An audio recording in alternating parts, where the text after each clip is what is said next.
In this video, we're going to be adjusting the radial gradient. We're picking up just where we left off with the last video.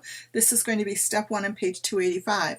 We have the gradient selected here still, and we have the gradient tool selected. You want to get the gradient tool if you do not have that selected, and position your mouse over the annotator bar, and you'll see a black diamond at the far right end.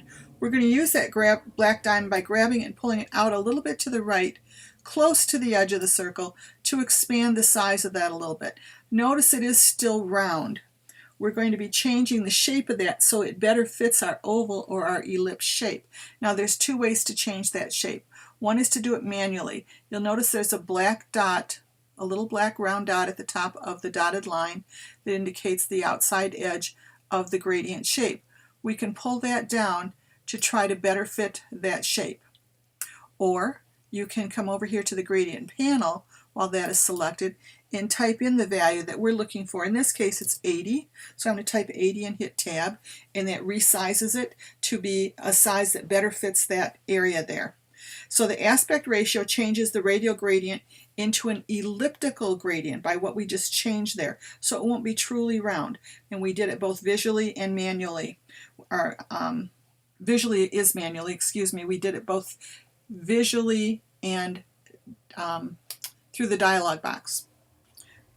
So now that completes page 285. We're going to move over to page 286, and on page 286, with the gradient tool still selected, we're going to drag the bar up and to the left a little bit to position it differently. And so what they'd like us to have is have it in a position where the top of the gray comes all the way to the edge of our shape, but we have some white showing around the outside edges. It's a little bit easier to see where that's laying if you move your mouse off of the window area to see that. And that's step 3. Now step 4 they're going to have us do and then undo, because they want to give us a little bit of a practice with this.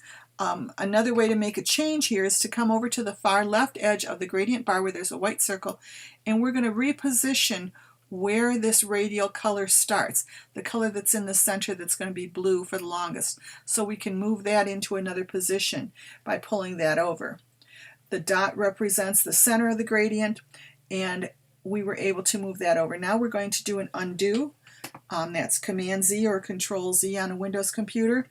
And we're going to get the selection tool and try it a different way. With the selection tool selected now, this time we're not going to change the size of it there. We're going to go to Edit and undo that last change we made, keeping it with the center at the center like it had been. But now we're going to change the size of the entire window. So to change the size of the entire window, we're going to go over to the toolbox and find the scale tool and double click on it and set it for a uniform scale at 60%. I had done this lesson earlier, so mine is already set at 60, but choose 60% in there and tell it okay. It's going to reduce the size, and then we're going to make a quick copy of it. To make a quick copy, you get your selection tool, you hold your mouse button down, then your option key down or alt on a Windows computer, and pull it down. We're going to move it down and to the right a little bit, something like that.